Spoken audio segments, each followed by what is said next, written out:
A nossa entrevista de hoje é com o deputado federal do PMDB, veneziano Vital do Rego. Pré-candidato a prefeito de Campina Grande, veneziano divide o seu tempo entre Campina Grande e Brasília, visitando amigos, comunidades, eleitores e, claro, participando de comissões e votações importantes na capital federal, apresentando projetos de lei versando sobre temas que julga importantes para o povo brasileiro.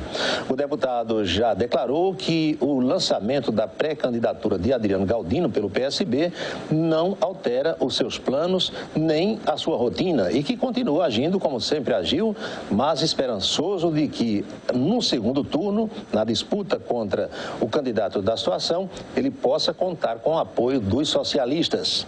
Veneziano segue amanhã para Brasília. Deputado, boa tarde. Boa tarde, Paulinho. Tudo jóia. Graças a Deus, uma alegria revê-lo e alegria falar com os seus inúmeros telespectadores. Mantendo a forma física de sempre, né? Tentando, Paulinho. Tu sabes que somos muito, além, obviamente, dos cuidados, e eu fico muito feliz e louvo a sua perseverança também de se cuidar. A gente sabe que, se não o fizermos, logo em seguida seremos cobrados, né? Não é apenas por um processo eleitoral que exige muito fisicamente de mim. Tu sabes que o meu estilo de fazer campanha recorre sempre à minha condição física. Pelas caminhadas, pé no chão, casa em casa. Casa em casa, são incontáveis esses momentos. Mas também é muito melhor você estar moderando o seu peso, você está fazendo as melhores escolhas na alimentação e é isso que eu estou tentando dar regularidade. Nem sempre consigo, porque esse vai e vem. Capital Federal, às terças, quartas e quintas, o tempo também é limitado para fazê-lo. Quando você chega em casa, você já chega esgotado emocionalmente, a resposta do seu organismo. Comida fora de hora. Comida fora de hora. Mas eu estou conseguindo razoavelmente me manter no peso. Aliás, pé no chão em visita, foi o que o senhor fez mais uma vez, sábado, na região de Galante. Sábado e Galante, ao lado do vereador Rodolfo Rodrigues, visitando as instalações de poços artesianos que nós conquistamos para comunidades lá do distrito. Comunidade dos Celestinos, uma família que tem ao lado das casas da família Celestino, outras tantas que se beneficiaram com a perfuração desse poço lá na comunidade do Brito, em Várzea do Arroz. Enfim, foi um momento gratificante, porque nada melhor, vivendo um pouco daquilo que eu vivia à época do Executivo, quando você faz e observa o olhar, o agradecimento, a satisfação do benefício produzido. Deputado, como é viver essa situação que a Câmara vive hoje, estando no palco do teatro, é o seu caso, estando lá? Difícil. Amanhã mesmo há uma expectativa, amanhã não, quarta-feira há uma expectativa nova e dependendo do resultado do Supremo Tribunal Federal, que vai discutir se recebe ou não a denúncia proposta pelo Ministério Público, pelo Procurador-Geral da República em relação ao presidente Eduardo Cunha, você há de convir que é mais um fato. Se houver o recebimento, não significa dizer que o presidente já está imediatamente condenado. Não. E é muito bom que isso... a admissibilidade a admissibilidade para que você possa fazer uma investigação sobre os fatos que são elencados pela denúncia e aqueles fatos ou a contraposição da linha de defesa que o presidente Eduardo fará. Mas isso sempre é combustível para os adversários, para aqueles que têm uma resistência à condução do presidente Eduardo Cunha. Eu estive aqui esse ano e dizia a você, nessa transição de 2015 e 2016, nós desejaríamos muito começar já com novas expectativas, mas estamos começando como terminamos. Semana retrasada ou na semana passada, o Brasil, mais uma vez, teve a má notícia de ser incluída agora pela terceira agência com rebaixamento de nota. Isso implica em mais instabilidades no mercado, isso implica em dúvidas de investidores, tanto nativos como internacionais. E aí você tem um processo político também deteriorado e que não se recupera. A gente está num momento delicado. Delicado. E quando você pensa que vai esfriando, surge uma coisa nova que complica ainda mais. Né? Aí apareceu a questão da 23ª operação da Lava Jato, que recaiu sobre a figura do marqueteiro João Santana e da sua esposa, e dela outras questões apresentadas, vêm para o palco central desse, eu não vou dizer teatro, mas desse ambiente no qual nós nos encontramos, a figura do presidente Lula, que há pelo menos 40 dias também está envolto a situação que envolve supostamente uso, né, de triplex. Tudo tudo isso se torna, e não é que não deva ser investigado, sabe, Paulo? Já falamos isso, mas não deveria paralisar, ou não deveria... O problema é que o Brasil parou. Exatamente. A economia do jeito que está, o senhor tem andado nas grandes cidades brasileiras, vê um monte de lojas fechadas, desemprego no comércio, uma coisa absurda. O que reservou-se em janeiro a um saldo positivo foi, primeiro, na balança comercial, o que nós estamos conseguindo vender com o dólar alto, isso tem nos ajudado, e também a entrada dos primeiros valores de concessões. Sim. Então é um tanto quanto artificial. Não vai ter todo mês. Não vai ter todo mês, exatamente isso. Ou seja, a capacidade de investimento caiu sobremaneira, com ela você tem as outras repercussões. O próprio governo tem a repercussão negativa, o que você deixa de arrecadar. Aí vem a fórmula mais trivial, usual e extremamente ofensiva, que é exatamente a criação ou proposta de criação de impostos, como é a tentativa do retorno da CPMF. Terrível. O senhor está em algumas comissões importantes, por exemplo, a CCJ. Na CCJ nós vamos voltar, estivemos no ano passado a sua titularidade. Só não começamos esses trabalhos porque, como tu sabes, a agenda para a escolha dos líderes foi uma agenda tardia. Na semana passada, o Partido Progressista escolheu o seu novo líder. Deles, líderes, saem as indicações dos integrantes a cada uma dessas comissões. O que nós conseguimos na semana pretérita, Paulo, até falava isso a você, duas comissões muito importantes, comissões mistas que tratarão sobre medidas provisórias. Uma das medidas provisórias, a 707, diretamente aos produtores de todo o Brasil, que estão endividados com o BNB, com o Banco do Brasil, com o BNDES, os bancos oficiais. Só dos nordestinos nós temos algo em torno de 700 mil.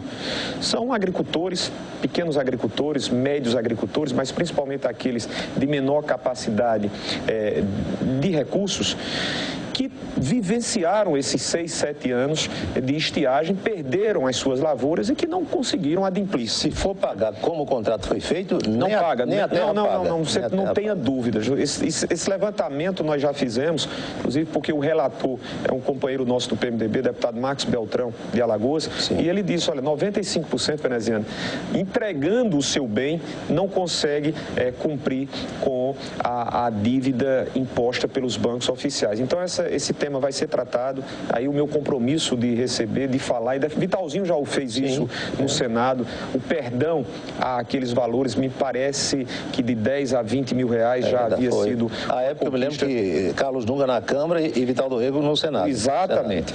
E tem uma outra medida provisória também muito controversa, importante tema, que é a questão da leniência aos telespectadores. São os acordos com pessoas jurídicas. A delação das pessoas jurídicas, essa medida provisória é a 703. Sim. E participo também da medida provisória 700, que trata sobre a regularidade fundiária. Enfim, a gente vai ter muito o que fazer, o que aprender também e o que opinar em termos dos interesses de tantos que estão envolvidos nessas medidas provisórias. Muito bem, vamos a uma pequena pausa para aquelas mensagens que levamos até você na hora do almoço e já voltamos, rápido, com o deputado federal veneziano Vital do Rego, que veio gentilmente conversar conosco hoje em um instante só. Assim, né, deputado? Não tem outro jeito. Não tem outro jeito. É uma equação difícil de nós cumprirmos, mas é essa a equação mesmo, ou seja, nós temos que nos adequar à realidade atual e trabalhar para tentar recompô-la. Essa crise não vai ser eterna, a gente sabe que uma hora ela passa. Passa. Não é verdade? O grande problema é que ela acontece com os dois pilares, vamos dizer assim, institucionalmente muito fragilizados. Ou seja, em 2005, quando nós vivenciamos isso, no escândalo político do Mensalão, você tinha uma economia fortalecida. Então, não repercutia tanto. Porque, afinal de contas, o dia a dia do brasileiro não estava como hoje está. Não se alterou naquela oportunidade. Não se alterou. Hoje não. Hoje você tem uma instabilidade tremenda. A presidenta Dilma fragilizada por todos esses episódios. A oposição, e aí leiamos e aí identifiquemos, parte dela fazendo o seu papel, parte dela fazendo o quanto pior, melhor. Quanto mais a terra esteja arrasada, melhor para a perspectiva de chegada ao poder. Eu penso que isso é algo assim aterrorizante repugnante. Abominável. Isso não ajuda, porque afinal de contas isso termina complicando e implicando em consequências desastrosas para um todo. Eu às vezes fico nessas pregações bobas que eu faço aqui ou lá no rádio, perguntando a mim mesmo, qual é a proposta desses que hoje já defendem o quanto pior, melhor para o Brasil? Não há. Ninguém pergunta também na Brasília. Eu gostaria de estar em Brasília para perguntar, fulano de tal, senador tal, qual é a sua proposta? Até que se pergunta, Paulo, mas óbvio que não realça, não ressalta. Eles querem ir para o poder. Agora, para fazer o quê?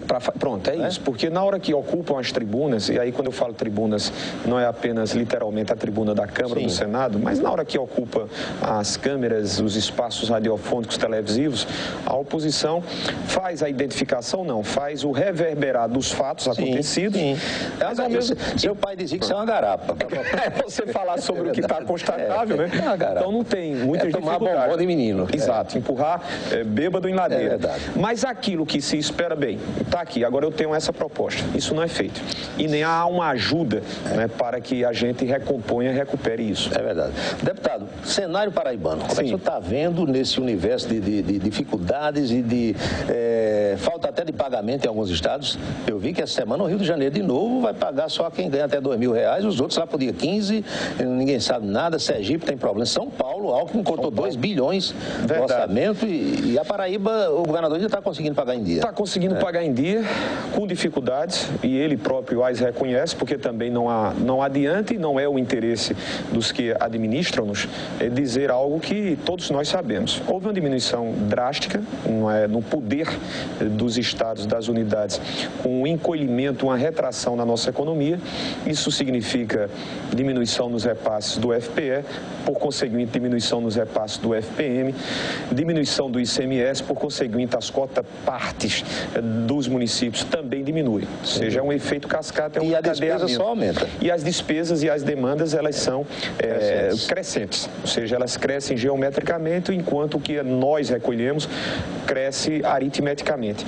O governo da Paraíba tem, mesmo com todas essas dificuldades, mantido aquilo que chamamos das obrigações ordinárias. Tomara que consiga suportar. Suportou 2015. 2015 nós já víamos o Rio Grande do Sul em situação deletéria, o Rio de Janeiro, principalmente na área de saúde, e o Rio de Janeiro sofrendo mais, porque como é um estado produtor de petróleo, e com a queda ao valor de $30 o barril de petróleo, a queda foi tremenda, foi estúpida. Ele perdeu receita de rota, 2/3 ele perdeu. 2/3. Em cada 300 que ele recebeu, só tem 100. Passou a receber 100. Então isso teve um impacto tremendo nas finanças do estado do Rio de Janeiro, a ponto de precisar de uma ajuda do município do Rio de Janeiro. São Paulo, como você observa, e outras unidades assim também vivenciam esse problema. Tomara, repito, que o governador Ricardo Coutinho, que diga-se de passagem, é um cidadão que administra com um freio de mão puxado, às vezes até nós não entendemos ou gostaríamos de que assim não fosse em relação a alguns temas, mas ele tem a compreensão de saber fazer com que haja essa adequação entre o que se recebe e o que se pode gastar. É ter ali aquela coisa na ponta do lápis. Na ponta do lápis. Acompanhar diariamente. Aliás, o senhor fazia isso quando eu fazia isso, ou seja, eu perguntava sempre, ou seja, o que entrou, quais são as nossas obrigações primeiras.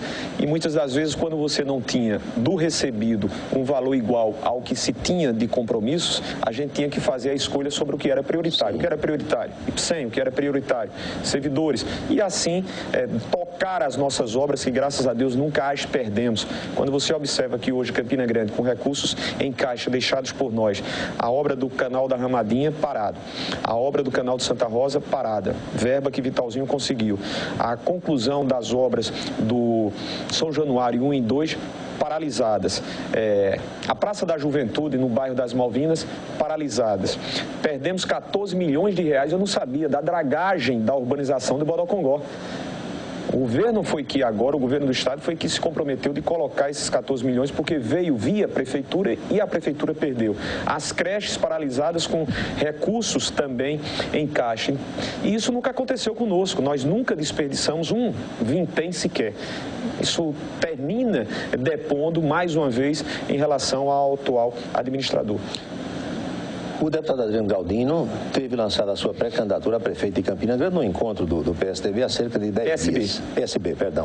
Isso alterou seus planos, alterou seus projetos? Não, absolutamente. Há algum estremecimento? Não. Falei isso a você no Cidade em Revista, falei a você e a Juarez no programa da cidade. Não há qualquer tipo de mudança às estratégias, apenas refiro-me ao fato de que a minha pré-candidatura, e é muito importante, e não obstante sabermos que todos, ou praticamente todos, já me ouviram falar disso, quando nós nos apresentamos, não nos apresentamos tendo requerido isso. Foi o próprio governador, o próprio PSB, nas inúmeras declarações do meu amigo particular, presidente Adriano Galdino, ele assim referenciava a nossa pré-candidatura como a ideal. Caso não fôssemos, ele apareceria como uma opção. Mas, enfim, legítimo. Se não dá para seguirmos juntos no primeiro turno, o que estrategicamente, ao meu ver, seria o ideal, que consigamos fazer uma relação nas disputas amistosa, sem animosidades. Porque, afinal, Paulo, nós temos como integrantes, eu do PMDB e ele do PSB, um adversário comum, que é o representante do PSDB, atual administrador. Não significa dizer que deixemos de colocar a nossa mensagem. Adriano vai ter a sua mensagem, eu vou reforçar o que tenho dito, mas o nosso adversário é um adversário comum. E no segundo turno, de uma ou de outra maneira, estaremos nós juntos, ou eu o apoiando, ou ele nos apoiando.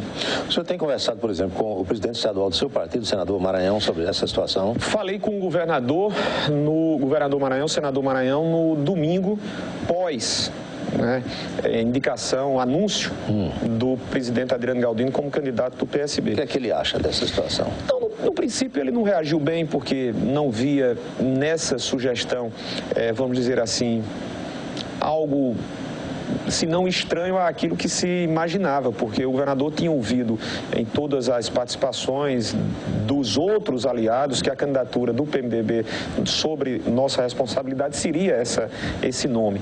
No instante que isso se modifica, ele estranhou. Mas eu moderei, não seria outra senão a minha postura. Alguns gostariam que eu viesse com reação. Não, vamos entender, vamos fazer uma campanha. Faz parte do processo, faz parte do processo, não tem problema nenhum, entendamos como legítima a candidatura, façamos a nossa parte, tenhamos motivos para irmos ao segundo turno. E esses motivos são o trabalho que eu fiz, que nós fizemos como companheiros à época de 2005 a 2012. Apresentemos as nossas novas propostas e tenhamos condições e capacidade de convencer o nosso eleitor.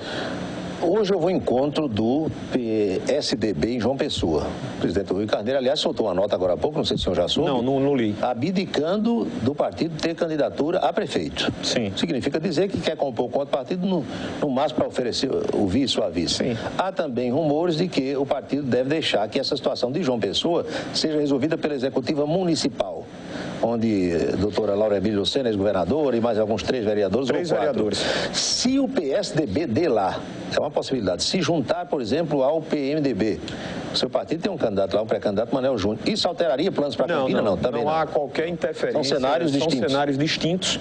Não há absolutamente a menor, a residual, minúscula possibilidade de interferência em relação a Campina Grande, independente do quadro e do cenário que venha a se constituir na capital do estado. Agora, você, como muito bom entendedor, sabe razoavelmente para onde o PSDB vai. Está escrito nas estrelas. O PSDB não vem apoiar o PMDB. Na hora que o prefeito Luciano Cartacho fez a opção de sair do PT para o PSD, já o fez, inclusive esse com conhecimento foi, apenas o momento vai ser mais à frente. Os próprios 3 vereadores já estão incluídos de há muito na administração do prefeito Luciano Cartacho, e é isso que me preocupa, Paulo. Eu sempre disse que é legítimo, como para o PSB, o PMDB apresentar uma candidatura em João Pessoa, mas o que me preocupa é porque os esforços que o deputado Manuel Júnior terá que fazer para conseguir um apoio a ela, candidatura, serão tremendos. Sim. Porque haverá... Está imprensado entre a candidatura de João Azevedo e de Luciano Cartacho. Então, não torço para que isso não aconteça, saiba disso. Estou lhe dizendo com Mas é o que se desenha, né? Mas é o que se desenha. E aí se pergunta, o PMDB sair sozinho, João Pessoa? Essa é uma questão que deve estar na mente tanto do deputado Manuel como do presidente estadual Zé Maranhão, porque tem um fato mais relevante também. E os candidatos a vereador? Pois é. Hoje nós temos apenas... Proporcional, como é que fica? Sair isoladamente. São 8 candidatos. Aliás, um outro fato que reverbera na imprensa pessoense hoje, eu não consegui entender. Se o senhor conseguir decifrar, por favor, os meus neurônios não estão mais funcionando como deveriam. Há uma notícia de que Manuel Júnior, que é o presidente do Diretório Municipal do PMDB em João Pessoa, sugeriu ao vereador do partido, Fernando Milanês, que deixasse a legenda. Eu não consegui entender. Ou seja, enfraquece mais ainda. O que seria uma candidatura para fortalecer o quociente eleitoral dos PMDBistas termina sendo um contrassenso. Porque nós temos, e aí sem querer entrar, mergulhar na realidade de lá, até para não ouvir... Também que não mergulhe na de cá. Não mergulhe na de cá. É verdade. Eu sou domiciliado em Campina, presido a legenda aqui. Nós estamos analisando situações. É porque eu tenho muito cuidado, daqui a pouco eu ouço de lá, né? Enfim, e não é essa a minha intenção. Mas eu tenho alguns companheiros filiados ao PMDB da capital e eles dizem, olha, veneziano, são apenas 8 candidatos a vereador. Como é que nós poderemos pretender e postular, alcançar o quociente eleitoral sem que tenhamos condições de fazer outras parcerias? E é o que está se desenhando. Então, qual será a reação do PMDB?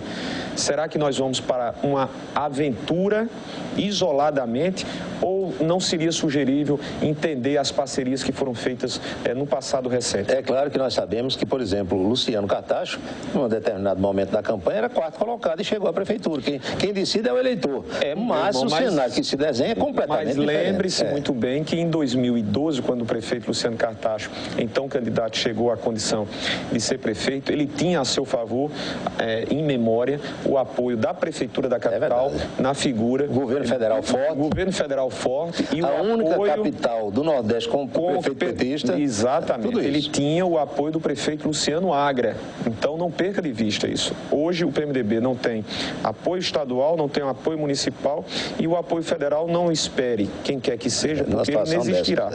É outra realidade. Luciano saiu de 3, 4, 5 pontos, tem os seus merecimentos, não há dúvidas, mas teve ao seu lado 2 braços musculosos a levantá-lo. Fechando esse segundo bloco do nosso bate-papo, o Partido dos Trabalhadores em Campina deve marchar com os senhores do PMDB? Querido, eu gostaria de poder contar. Durante 7 anos e meio, tive gestos efetivos de reconhecimento ao que o governo federal fez por Campina, sob nossa gestão, foram muitas parcerias. Hoje a gente lamenta que o governo federal faça por Campina e o prefeito bate no governo federal e não reconhece o que o governo federal faz, como, por exemplo, a obra que o prefeito, única que ele se agarra, que é o complexo das 4.000 unidades residenciais, deve aí entregar 400, 500 e enganar os mais de 10.000 inscritos. Mas, enfim, eu sempre pontuei e me reportei à parceria com o PT.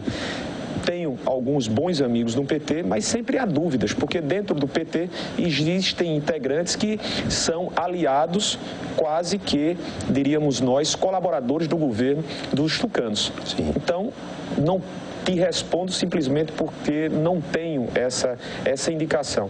Eu converso com o professor Hermano, converso com outros companheiros petistas, dizendo que estamos, até em razão de em nível nacional, termos podido dar essa demonstração de apoio. Vamos a outra pausa. Já voltamos para concluir a entrevista com o deputado federal veneziano Vital do Rego e eu quero saber dele se, na sua ótica, no seu pensamento, a campanha eleitoral desse ano em Campina Grande vai ser mesmo uma campanha de comparações de modelos de governar, de modus operandi, enfim. Não sai daí. Deputado veneziano Vital do Rego, que não tem nada com essa história, vamos voltar ao nosso papo aqui. Mas é verdade, né? Que comprou um carro ou uma moto tem que emplacar. Jumento não, mas carro e moto tem que emplacar. Não há dúvidas. Haverá inevitavelmente uma comparação de modelos, o seu modelo de administrar com o modelo do atual prefeito Romero Rodrigues? Inevitável. Vai ser um elemento que o eleitor terá para fazer a sua escolha, Paulo. O senhor, aliás, tem puxado para esse confronto. Esse confronto no bom sentido. Um bom debate, até porque não há razões para que ele se intimide ou se negue a fazê-lo em respeito ao próprio eleitor, Paulo. Estou chamando há muito tempo para que nós comparemos uma administração que fez, não apenas quando apresentava os números, eu recentemente falava sobre as nossas 3.000 obras em Campina Grande e nós pontuávamos cada uma delas. O prefeito... Mas Romero já vai em mais de 1000. Na campanha publicitária do ano passado, o prefeito falava em 1000 e ainda hoje nós esperamos que ele as mencione. Por que não as menciona? Simplesmente porque inexistem. E quando menciona alguma, essa menção se dá sobre obras ou que foram deixadas por nós, como a Argemiro de Figueiredo. Eu sempre bato nessa mesma tecla, porque eu não posso esperar. Semana passada, a deputada Nilda Gondim, veja o gesto miúdo do prefeito. A deputada Nilda conseguiu uma emenda com outra parcela, outra emenda da deputada Luísa Arundina para aquisição de vans para instituições vinculadas à assistência social em Campina Grande. Não houve uma menção desses recursos, R$700 mil, como no caso da Argemiro de Figueiredo, como no caso das creches inacabadas, paralisadas, o prejuízo para tantas e tantas crianças, como o caso dos exemplos que eu te passei. Então, essa comparação... Mas Paulo, o prefeito, ele esteve aqui no programa, me permita, deputado, ele disse, claro, olha, o conjunto, o complexo habitacional Luiz Campos é hoje o maior conjunto em construção no Brasil. E ele disse que já tem quase 1000 casas prontas lá. Paulo, é uma obra do governo federal. 93% de recursos do governo federal, cuja menção que se esperaria do prefeito era que ele pelo menos dissesse que o governo federal entra com esses recursos. O prefeito está fazendo um estelionato eleitoral. Observe para que quando da campanha vejamos quantas unidades residenciais serão entregues e quantas milhares de pessoas que se inscreveram e que ficaram noites a fio lá no ginásio Meninão não serão ou não foram levadas a esse engodo. Por isso não, Paulo, porque nós entregamos 8.000 unidades residenciais em Campina Grande. Nós deixamos para o prefeito mais de 105 milhões. O prefeito de Campina, me desculpe, Paulo, mas é tão incompetente que perdeu os recursos, disse a você agora, os 14 milhões de dragagem lá do projeto urbanístico do Estado no Bodocongó, perdeu os recursos da Feira Central, perdeu os recursos do VLT. Qual é a obra de mobilidade, Paulo, feita por ação dessa administração, a não ser trechos, pedaços de asfaltamento? Cito a você e ao meu telespectador amigo, 2 avenidas de Campina, no tempo em que foram recapeadas por nós, a Assis Chateaubriand e a Dinamérica, são suficientemente maiores em quantidade e em valores do que tudo que foi feito nesses 3 anos. Outra coisa, os avanços na área da saúde, o prefeito explicitou aqui também, falou sobre o Hospital Dr. Edgley, o Pedro I, a ampliação agora do ISEA e do Hospital da Criança. Querido, o Hospital Pedro I diminuiu substancialmente os atendimentos e os serviços prestados. O antigo Pedro I, que você o conheceu como eu o conheci, que atendia neuro, que atendia demandas de ortopedia, já não mais atende, Paulo. Limitou-se a ambulatório, a um centro de imagem que já existia e cirurgias eletivas. E a estrutura ela é tão deteriorada que até houve incêndio. A unidade Dr. Edgley já era alugada por nós para a emergência psiquiátrica. E lá o que se tem são os serviços que já existiam no Centro de Saúde Francisco Brasileiro, à nossa época, Paulo Roberto. O que hoje a saúde tem, Paulo Roberto, são os servidores cobrando há 3 anos e 2 meses o plano de cargos, carreira e remuneração, amigo. 26 categorias que cobram isso, plano que eu deixei e cumpri. O que se cobra hoje nas unidades básicas de saúde da família, nos PSFs, é que os profissionais sequer água de beber tem que gastar do seu bolso. Água sanitária, material de expediente não tem, Paulo Roberto. A Secretaria da Educação está em greve. O prefeito trocou a hora-aula do servidor efetivo para contratar politicamente prestadores que são escravizados porque sequer os seus direitos trabalhistas o prefeito os respeita. Há 3 anos e 2 meses não houve aumento algum a esses prestadores, Paulo. Então essa comparação nós haveremos de fazer. Não há, Paulo, em 3 anos e 2 meses, o discurso que se transformou num estelionato, o PSDB cobra muito e diz que a presidenta Dilma cometeu estelionato eleitoral. Você já ouviu isso, todos nós já ouvimos. Aqui em Campina Grande, esse estelionato foi feito em 2012 e Campina Grande, livremente, democraticamente, soberanamente, terminou por absolver, mas terá a capacidade de fazer essa análise. Mas eu não vou me ater só a isso. Sim. Eu vou me ater, obviamente, a apresentar os nossos projetos. Aliados do prefeito Romero Rodrigues, do seu grupo político, têm dito insistentemente em alguns programas programas de rádio, televisão e na imprensa escrita, nos blogs e portais, que o senhor pode não ser candidato. A que o senhor atribui isso? Não sei. Absolutamente não sei. Porque se ainda alimentam, como sempre alimentaram, a tentativa de me tornar como alguns seus se tornaram fichas sujas, isso eles não conseguem. Por mais que sejam violentos, por mais que sejam ofensivos, por mais que ataquem ou tentem atacar a minha imagem, a minha integridade como membro de uma família, como recentemente aconteceu com um procurador, veja, procurador de município, ocupando um cargo em importância, chegar a esse estágio, a este patamar. E disse mais, o meu debate não é com nenhum subserviente, nenhum dos asseclas do prefeito. O meu debate que eu gostaria de ter, e vai ter um momento que o prefeito vai ter que estar tete a tete com o telespectador no debate da rádio, no debate da TV. Então, Paulo, não sei qual é esse receio, não deve haver. Vamos às ruas, vamos mostrar o que foi feito por um e o que deixou de ser feito por outro e deixar que essa decisão final seja... Prefeito, agora, recentemente eu vinha para aqui e passava pelo centro da cidade e observava 300 alunos fazendo um ato de resistência ao fato do prefeito, em um ano, ter aumentado 3 vezes a tarifa de transporte. Você vai, mas veneziano, a inflação chegou a 10,5. Paulo, chegou a 10,5. Obviamente, essa recomposição é automática. Mas mais de 20% de reajuste, aí você pega. Eu nunca fiz isso, Paulo. Não passaria uma vergonha tremenda de estar prometendo ali, até o final do meu governo, não haverá mais aumentos tarifários. O prefeito disse isso, Paulo. Então, essa análise tem que ser feita pelo eleitor. Campanha desse ano. Adriano Galdino com o apoio do governador Ricardo Coutinho. É do partido dele, isso é perfeitamente compreensível. Romero Rodrigues com a caneta de prefeito. E veneziano. Mas é fato. As pernas e os meus cabeludichos. Não tem outra, não. As pernas, os cabeludichos, um trabalho feito de 8 anos. Ô, Paulinho, para quem fez uma campanha e, com as graças de Deus, ganhou em 2004, eu vou temer 2016, Paulinho. 2004, Paulo, a gente não tinha nem combustível para botar em carro de som, Paulo. Então, eu, depois daquela experiência, lidi com muita tranquilidade. Não vou ter recursos, não os tenho, nem pessoalmente, nem com outras ajudas. É óbvio que o governador pedirá no palanque, mas é óbvio também que ele não será, um adversário, não será hostil à nossa postulação, até porque foi ele que nos estimulou a ser mais uma vez. Então, estou muito tranquilo.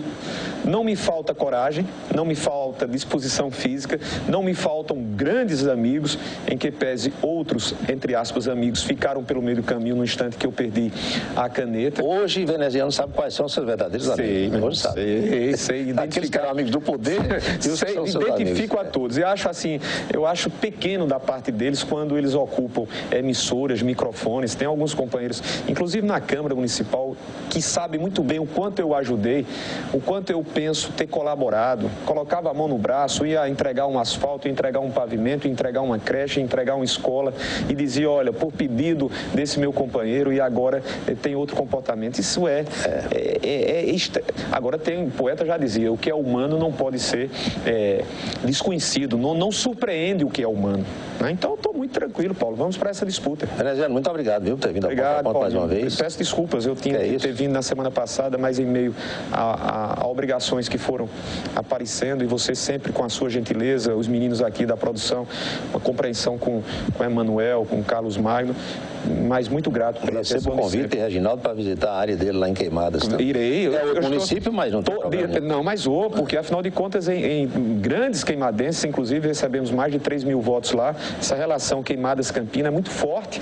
E muitos amigos, Reginaldo, de Queimadas, podem conhecer outros amigos e amigas aqui de Campina Grande. O sítio Maracajá lá. Pronto, com o maior prazer. De sexta a segunda, Paulo, inevitavelmente eu estarei em Campina. Muito bem. Obrigado, Veneziano. Obrigado mais uma vez. Vamos à última do Calçadão.